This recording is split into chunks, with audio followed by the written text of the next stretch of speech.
We're on the other side of the Air Force Base, and of course just right here behind me, that's where the official ceremony will be taking place later on this evening, the handing over of the remains of these fallen South African National Defence Force soldiers, 14 of them killed in the volatile east of the Democratic Republic of Congo. So since 1994, the South African government's commitment to peace and security and, basically drew the South African National Defence Force into extensive involvement in multinational peacekeeping operations. So these external operations, have aligned with the South African government and its particular objective concerning the pursuit of peace on the African continent. Hence, we have seen South Africa as one of the troop contributors in various countries to ensure peace and stability: Liberia, Nepal, Darfur, and most notably, of course, the Democratic Republic of Congo.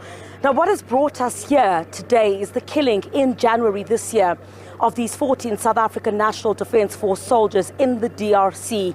In December 2023, the South African Development Community SADC mission in the Democratic Republic of Congo, was deployed, to support the government of the DRC to restore peace and security in the eastern part of that country, which has witnessed an increase in conflicts and instability caused by, of course, the resurgence of armed groups. So this mission, consisting of soldiers from South Africa, Tanzania, as well as Malawi. Tanzania and Malawi having committed slightly over 2,000, in fact it's 2,100 troops to the mission, and South Africa contributing 2,900 troops to that mission. Now, just a moment ago, as you would have heard, President Cyril Ramaphosa telling Parliament this afternoon that the decision to deploy our troops is not taken lightly, especially when it's putting our troops in harm's way, telling Parliament just a few moments ago that an inclusive negotiated solution is required in the Democratic Republic of Congo. He made reference to the meeting over the weekend of SADC and East African community leaders. That was over the weekend. But most notably, what Sophie had also referred to was that the President says, and the Commander-in-Chief of the Armed Forces says, that a solution must include the M23, which has taken over Goma. Now, we know that our troops in Goma, where they're stationed, the M23 are in charge just outside there. So quite notably from what the President said was that this solution, whatever solution may come to the volatility in the Democratic Republic of Congo, that solution must include the M23. I want to bring in now, of course, today, likely to be a very somber moment for these families who've been calling for the returns of their loved ones to be brought home to South African soil. A culmination this evening of what will be some kind of closure for them while they receive the remains of their loved ones. And there's no better person, who knows more than this and would have broken the news to these families, either than the Chaplain General of the SANDF, Brigadier General Father Ernest Masweo. Brigadier General, thank you very much indeed for joining us. We do appreciate your time. This is certainly a culmination of emotions, a moment that the country has been waiting for. It is you that had to break the news to these families of the demise of their loved ones. It must have been incredibly difficult. Thank you very much for the opportunity. It is indeed one of those moments that you don't look forward to. Much as we understand that we are soldiers, much as the families understand that their children go to war, the expectation is always to have them coming back home. And as the Chaplain General, you're the first contact once you get this type of news to say soldiers have died in a deployment, any form of deployment. And I have to make sure within seconds go and see those families to convey the death messages. We can just imagine. We are at the point where the purple beret is no longer celebrated, because when they see it, they just see, the message that they don't want to receive. So the chaplains, and coupled with the social workers and psychologists, had to be dispersed throughout the country to meet the families to share the news. It was not a day that we looked forward to. but they did their best, gave support to all the families. And the day after, we had to make sure that on daily basis, we visited the families. We added the spouses who were there also to really give their support, from, the mother's side.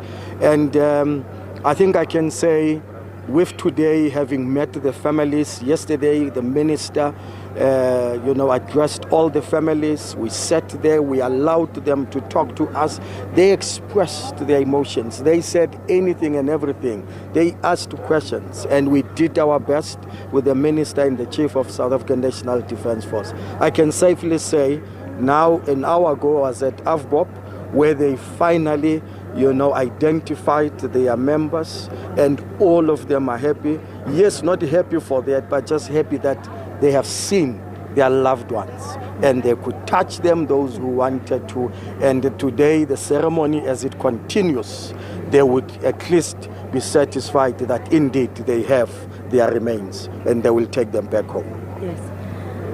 Brigadier General, this is actually breaking news for us that just an hour ago, the families identified the remains of their loved ones. You've gone into great detail, but it must have been a great sense of relief.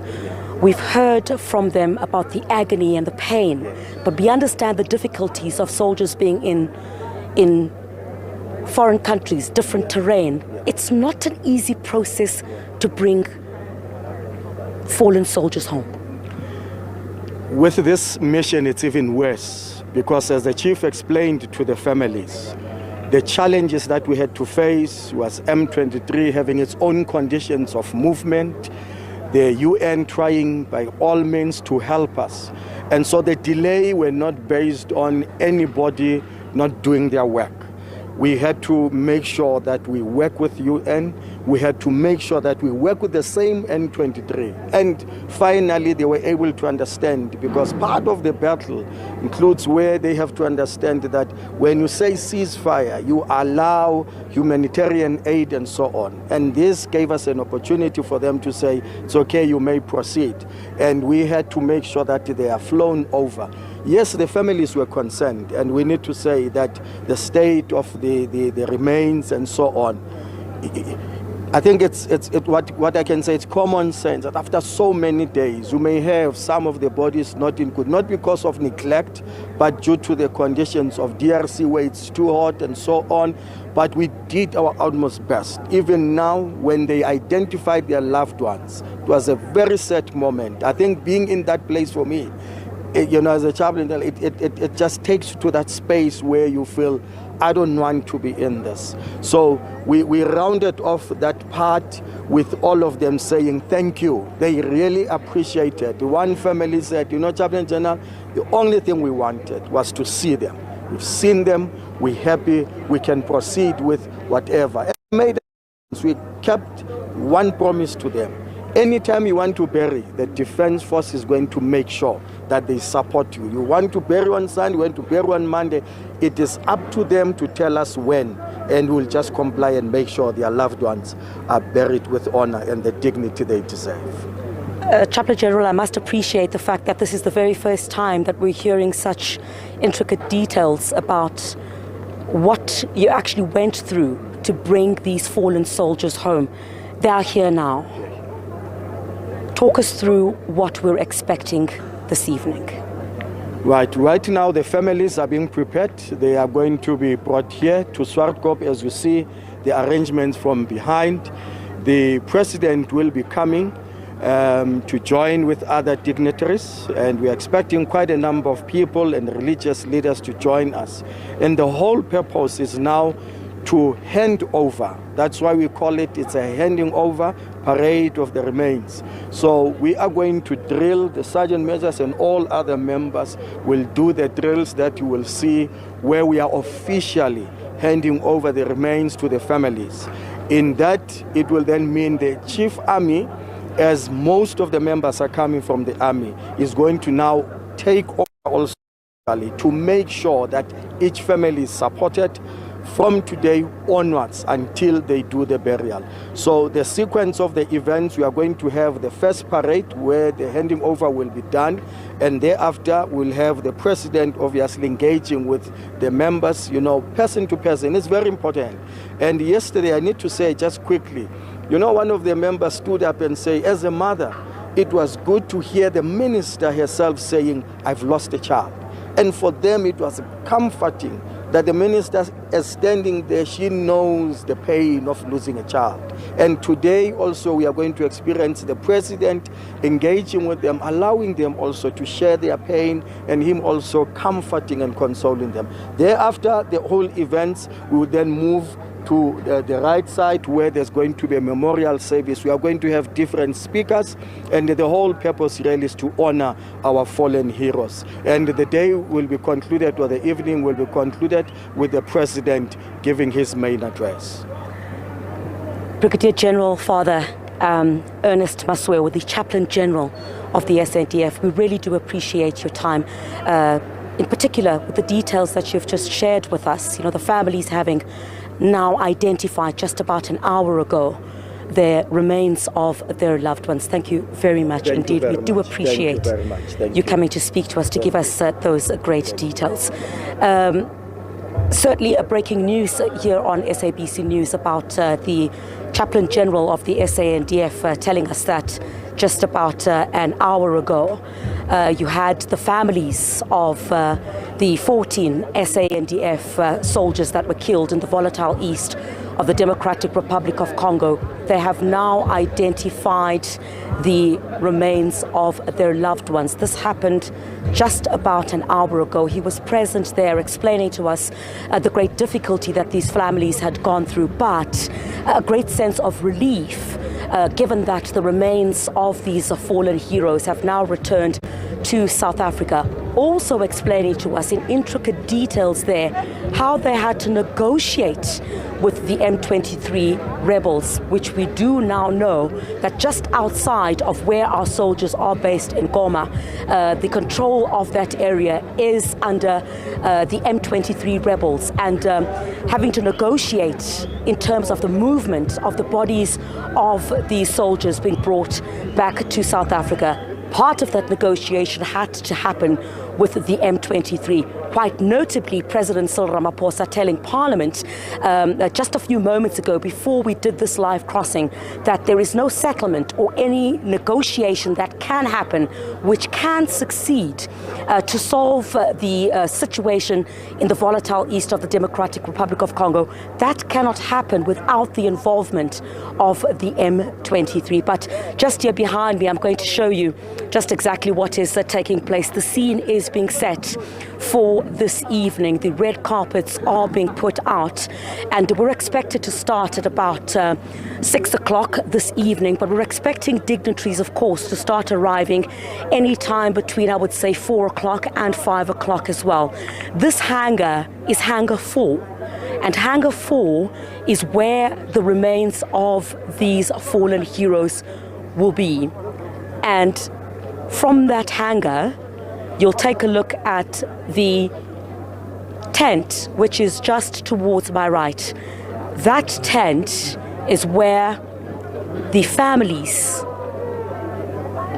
will finally, officially be handed over in this ceremony.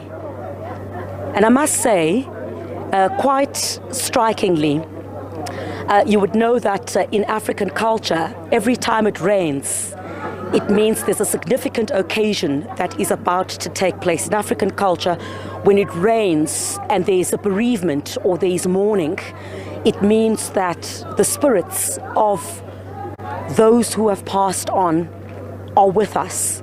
So it's something that I kind of noticed a few moments ago. You would see the tarmac here is still quite wet. It has stopped raining. But these final preparations for these fallen South African soldiers and the handing over, of course, officially of these remains is taking place today here at the Swarkop Air Force Base. This is just in Centurion. It will be a very emotional moment. Over the past couple of weeks, we've heard the families cry out.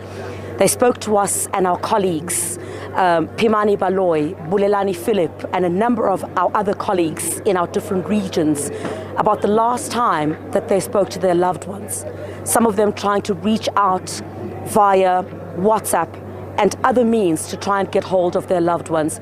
They've been daunting stories about how these soldiers in combat had come under attack. So for these families here today, who we understand from the Chaplain General now, has indicated that the families have now, just an hour ago, identified the remains of their loved ones. It's a moment of grief, but it is also a moment of relief.